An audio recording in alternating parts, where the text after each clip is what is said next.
tips como de cómo mejorar ello, profe. Vimos que la oratoria es como el arte de hablar, profe, de una forma en que las personas puedan escuchar nuestro mensaje y podamos nosotros fluir a través de ese mensaje, profe, utilizando diferentes métodos o expresiones, profe, que hacen que el mensaje sea más claro y más efectivo.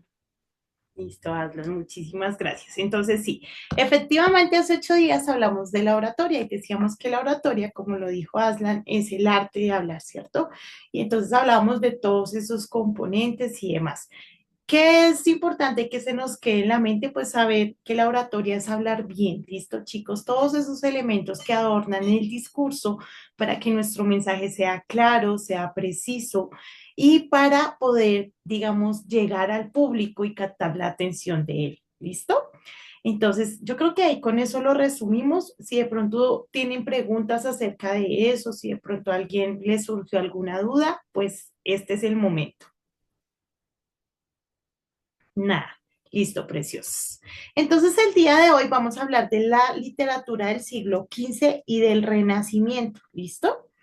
Cuando hablamos de la literatura del siglo XV y del Renacimiento, podemos decir que son dos épocas de la literatura similares. Entonces, cuando hablamos de la literatura del siglo XV, podemos decir que es como un pre-renacimiento, ¿sí? Como cuando estaba iniciando el Renacimiento.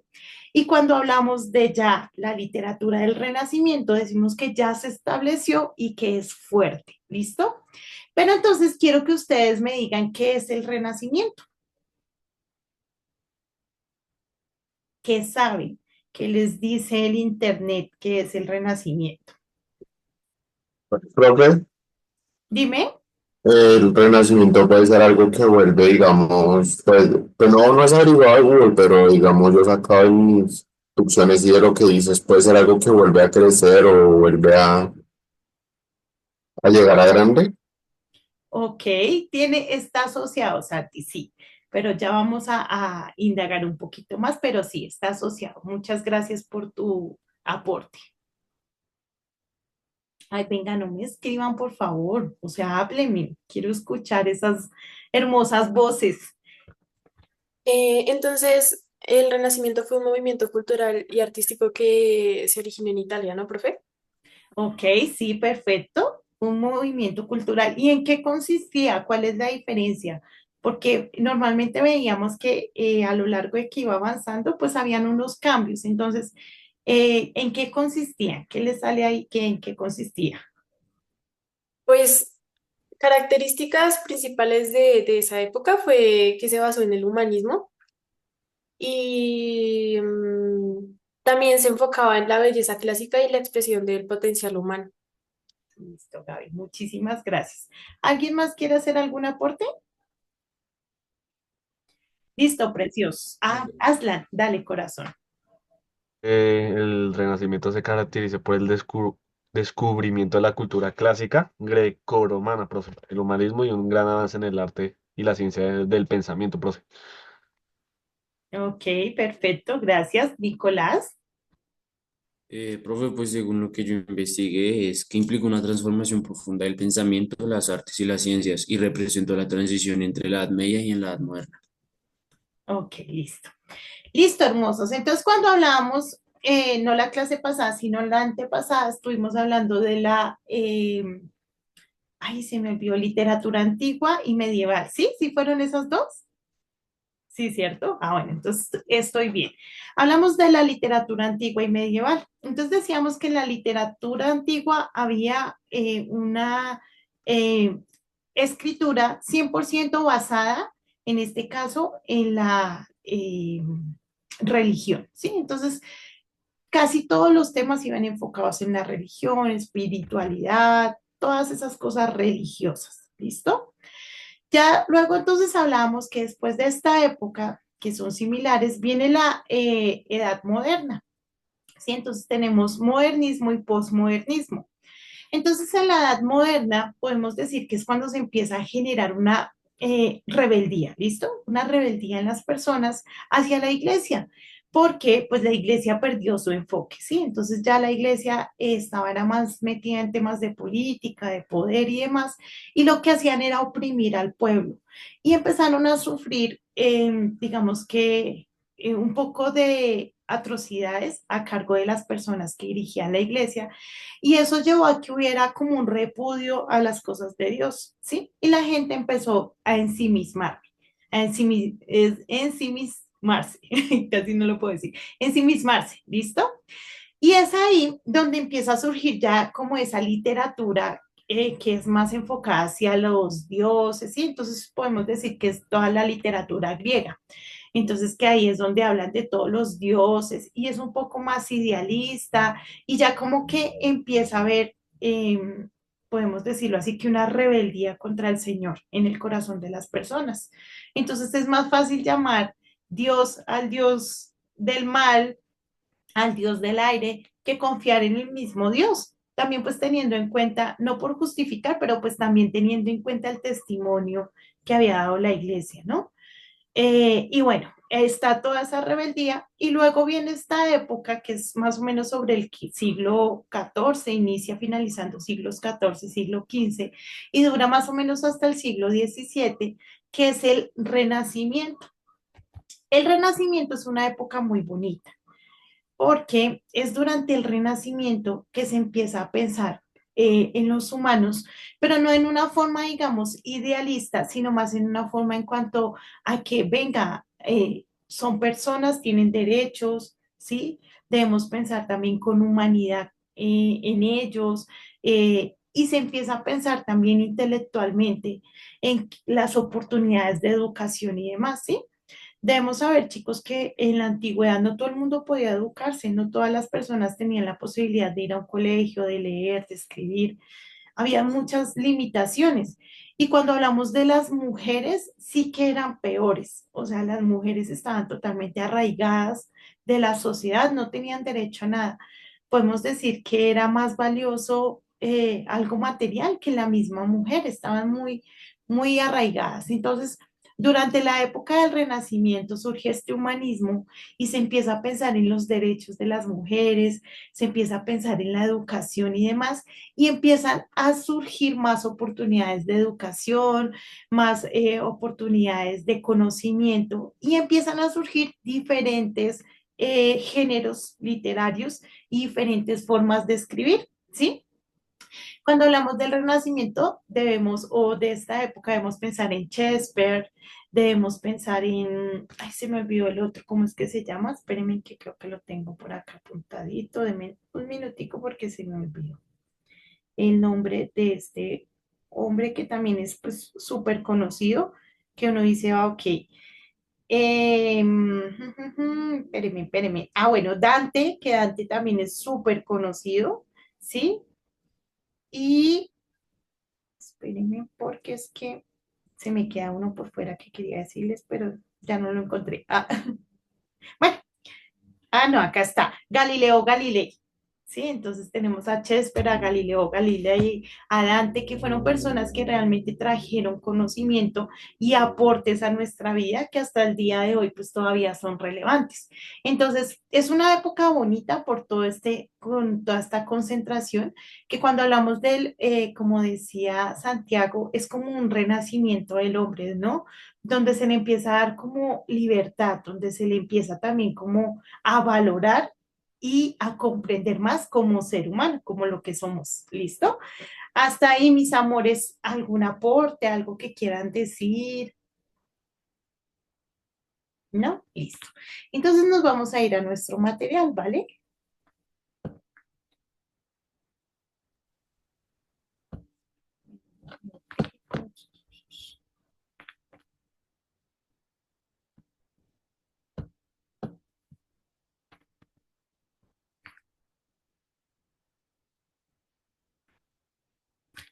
Listo.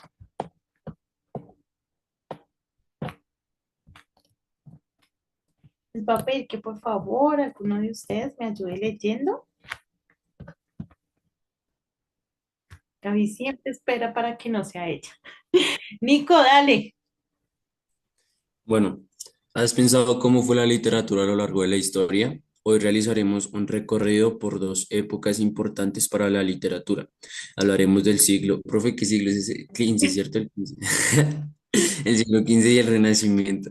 En estas dos etapas de la historia se dieron grandes avances en el área del lenguaje y la literatura, las cuales dejaron grandes legados. Es importante conocer de los acontecimientos ocurridos a lo largo de la historia para entender cómo se originó lo que hoy en día forma parte de nuestro lenguaje. Gracias, Nicolás. Bueno, haciendo ahí como un paréntesis, a mí sí me impresiona que hoy en día, no te vayas a sentir ahí como aludido, Nico, pero hoy en día muchos jóvenes no conocen los números romanos. Y yo me acuerdo que antes, o sea, cuando yo estudiaba, eso uno empezaba a ver los números romanos desde segundo y uno llegaba por allá hasta octavo y todavía estaba viendo los números romanos. No sé por qué ahorita es como si no estuvieran incluidos dentro de las mallas, yo no sé, pero ya digamos que para uno es raro cuando, ay, no sé el siglo, pero digamos que en la generación de ustedes es muy común que no conozcan los números romanos y yo digo, ¿por qué? No sé si es que lo sacaron de la malla o no sé por qué razón pasa eso. Eso era ahí como el paréntesis. Listo, hermosos. Entonces, bueno, ya hicimos como un recorrido por la historia, ya pudimos como identificar, ¿cierto?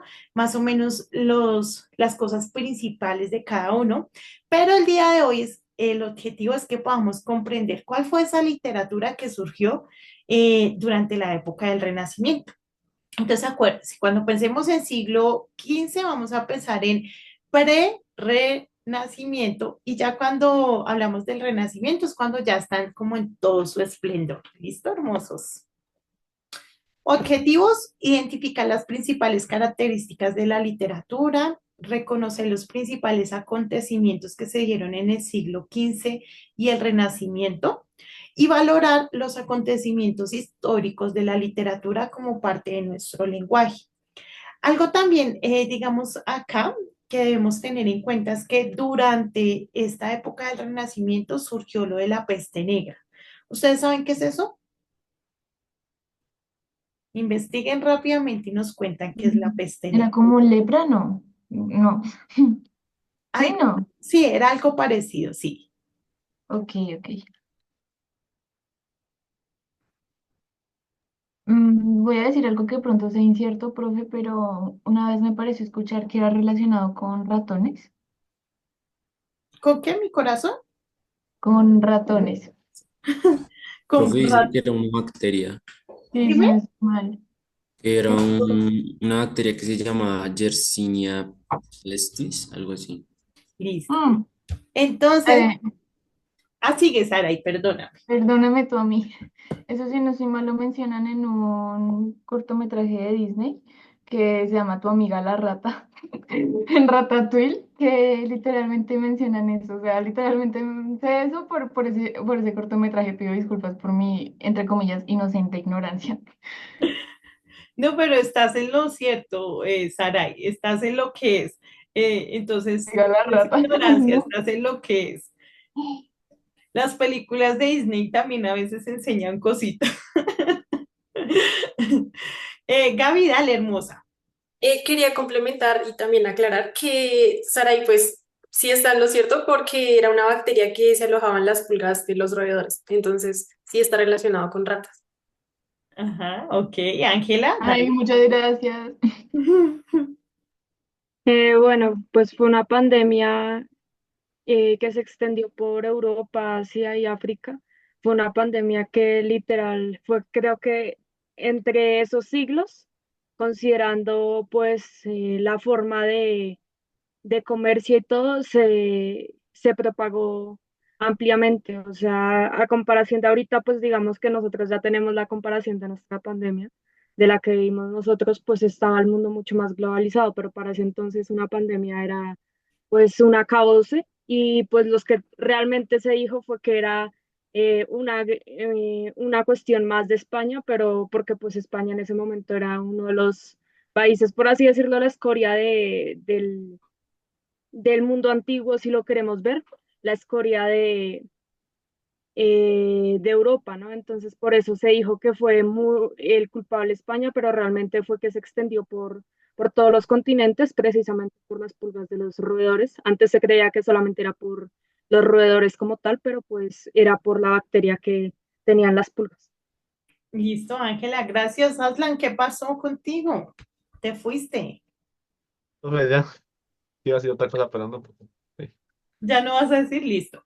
Listo, hermosos. Entonces ustedes dirán, ay, profe, pero ¿a qué viene esto? Pues encontramos mucha literatura relacionada a esto, ya que fue una tragedia, ¿no? Cuando hablamos de la peste negra, hablamos de efectivamente una bacteria que era transmitida por las pulgas de las ratas, ¿sí?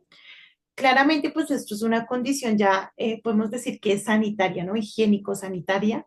Y el problema es que hoy en día, pues la medicina y demás está muy avanzada, pero en ese momento, pues no era tanto el avance. Entonces, efectivamente fue una tragedia, murió muchísima gente, miles de personas a nivel mundial, sí, fue catastrófico. Por esas razones que vamos a encontrar bastante literatura durante estos años que se enfoca en eso, ¿no? En la pérdida, en la tragedia, en la miseria, en todo el tema relacionado pues con lo que fue para ellos esa pandemia, que fue pues muy dolorosa. Claramente pues murió mucha gente, estuvieron muy enfermos muchas personas que se salvaron, pero quedaron también con consecuencias. Entonces por eso hago referencia a esto, porque vamos a encontrar literatura de esta época enfocada en eso. ¿Listo, amores? ¿Alguno tiene preguntas? ¿Hasta ahí aportes? Listo, hermosos. Como siempre, la recomendación, ingrese a su módulo, por favor, léalo. Vamos a hablar de la literatura renacentista, pero vamos a visualizarla antes de que ya estuviera como en su plenitud. Entonces, como yo les decía, pre-renacimiento, ¿listo? Entonces, para que por favor pongamos cuidado a este videito. Ay, perdona, este videito no. Esta es la presentación. Discúlpenme, pensé que ya era el video. Acá vamos a hablar un poquito de las raíces. Vamos a poder ver como datos generales. ¿Listo? Entonces, acá tenemos el primero que inicia durante el siglo XV y marca un periodo de transición hacia el Renacimiento, que ya podemos explorar más o menos qué es el Renacimiento, ¿cierto? Se producen obras literarias, la mayoría en Italia, seguido por Francia, España e Inglaterra en una menor cuantía. ¿Listo? La literatura del Renacimiento se caracteriza por su enfoque en la humanidad y el individualismo. Entonces hablábamos de que ya como que se le empezó a dar un valor a la humanidad, ¿listo? Pero ya era en forma general. No era de que yo quisiera o de que yo lo soñara o de que yo lo idealizara, no, sino ya era algo más real, ¿sí? Como que las personas estaban tomando un valor y ya no era solo por el dinero, el estatus, aunque esto sí era muy marcado. Ustedes deben saber que en la historia el estatus era supremamente marcado, pero ya se empezó como a darle ese valor simplemente por ser humano, ¿listo? Por ser una persona. Entonces se empieza como a enfocar en eso y empieza a generar esos cambios pequeñitos. A lo largo del Renacimiento, la literatura ha evolucionado con nuevas formas y géneros.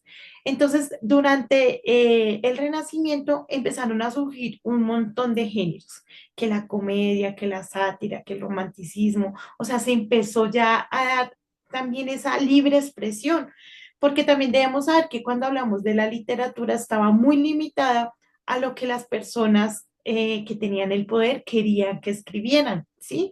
Como que si a la persona no le gustaba, pues no se podía producir porque te podían hasta matar por eso. Si tú escribías algo que iba en contra de lo que ya estaba establecido o que te sacaba de las normas, ¿sí?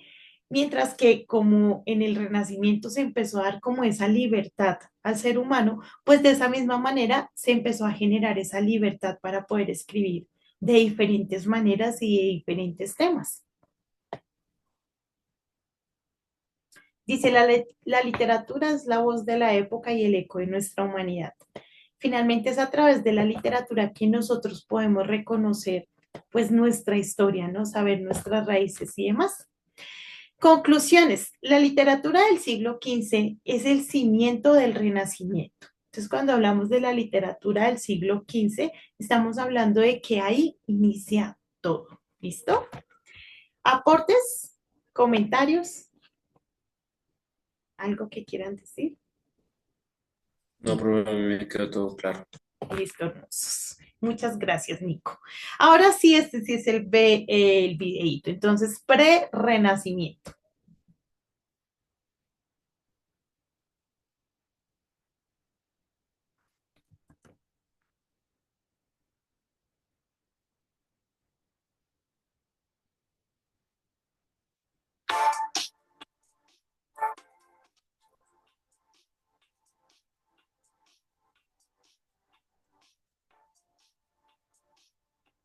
Saludos y bienvenidos a La Lengua en el Oído.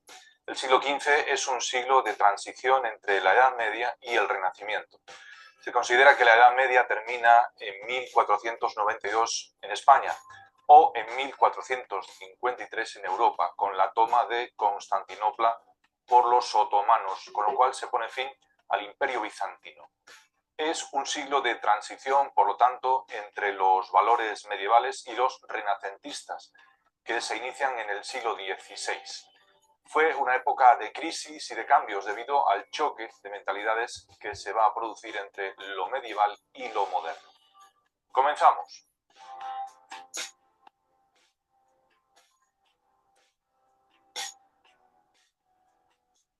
El siglo XV es el primer paso hacia la época moderna, el Renacimiento, cuyos primeros signos se vislumbran ya en este siglo de transición. En España, la entrada en el siglo XV supone la pérdida de algunos valores medievales, el teocentrismo y el feudalismo, y empieza a desarrollarse un nuevo concepto, el humanismo.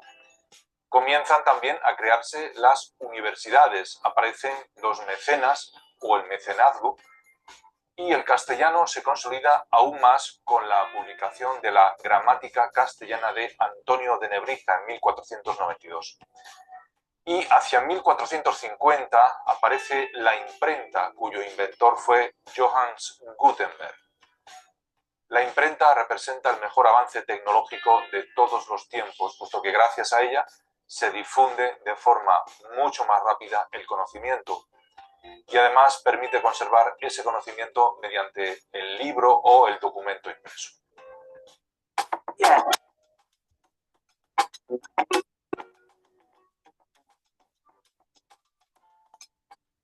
En esta época aparece una nueva clase social, la burguesía. Con la burguesía se imponen nuevos valores culturales y una nueva forma de ver el mundo, el antropocentrismo, y unido a él, el vitalismo. El vitalismo significa que el mundo deja de ser concebido como un valle de lágrimas y en su lugar adquieren mucha más importancia los valores llamados precisamente mundanos, la riqueza, el placer, la fama. Es decir, la vida empieza a considerarse desde un punto de vista más individualista.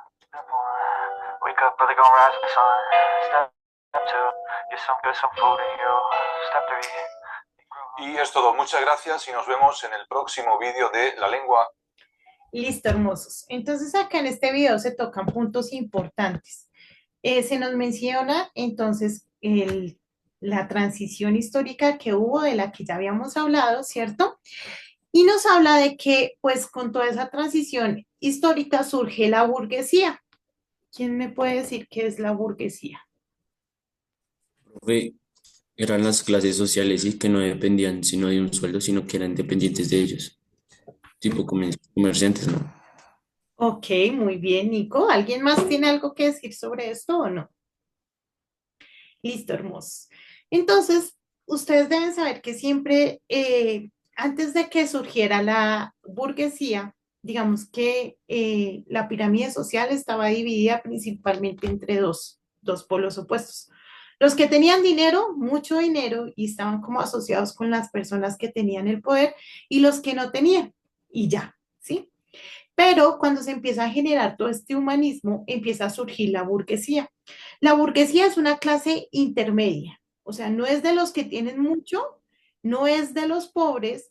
Y adicional a eso, lo que decía Nicolás, son personas que tienen sus ingresos, digamos que son independientes y que no dependen de un salario. Por lo tanto, tienen dinero, no tanto como los ricos, pero pues no están tampoco catalogados como los de la clase más baja, ¿sí? Es por eso que al surgir esta clase social y empezar a tener como un reconocimiento dentro de la sociedad, se empieza a modificar, porque ellos hacen como un equilibrio, ¿listo? Dinos, Sebas. Profe, una pregunta, incluso los burgueses también fueron discriminados por los ricos, ¿no? Eso se puede evidenciar en el Titanic. Ajá, totalmente. Incluso al no ser pertenecer a esa élite de allá, todavía estaban siendo un poco despreciados, ¿sí? Pero ya se empezó a generar como ese equilibrio de clases sociales. Gracias por tu aporte, Sebas. Entonces, pero eso empieza a generar como toda esa libertad, ¿no? Y es ahí donde también empieza y surge la imprenta. Entonces, ¿quién sabe qué es una imprenta? Todos sabemos, ¿alguien no sabe? Imprenta era como, bueno, lo que se le conocería como hoy en día como la impresora, si no estoy mal, fue descubierta por Gutenberg y se utilizó como para, eh, ¿cómo decirlo? Como para duplicar o hacer libros y si no estoy mal, el primer libro que se hizo con la imprenta fue la Biblia, si no estoy mal. Si mal no estoy. Listo, Sara, y muchísimas gracias. Entonces, Como un tipo de máquina que funcionaba con sellos y el sello se ponía en la hoja con las letras y así con cada palabra. Creo, si mal no estoy. listo, sí, imagínense que llega este señor, pues como ya hay una revolución, ya hay literatura para todos, ya no es solo lo que quieren unos, sino que ya para todos, pues empieza este señor, yo creo, me impresiona porque yo pienso que el señor es muy bueno, o sea, Dios es muy bueno porque el Señor le pone a uno la creatividad de la necesidad que haya, ¿no? Entonces, efectivamente, pues se necesitaba pues que hubiera más personas recibiendo información, más personas leyendo, más personas como en ese proceso educativo y demás. Entonces empieza este señor a maquinar y se le ocurre inventar esta máquina. Efectivamente funcionaba con sellos, porque ustedes se imaginan esa gente, uno, no todos sabían escribir, los que escribían eran muy poquitos. Dos, pues la gente no se podía dedicar a escribir como hoy en día, sino que pues tenían que trabajar. Digamos que un escritor no era que ganara muchísimo dinero, ¿sí? Por ejemplo, o sea, no había como esa profesión, digámoslo así. Y tres, pues había una necesidad, ¿no? Pero se nos acabó el tiempo. Entonces, chicos, nos vamos a tomar 10 minutos, volvemos 9:50, ¿listo? Estírense, tomen agüita y ya nos vemos.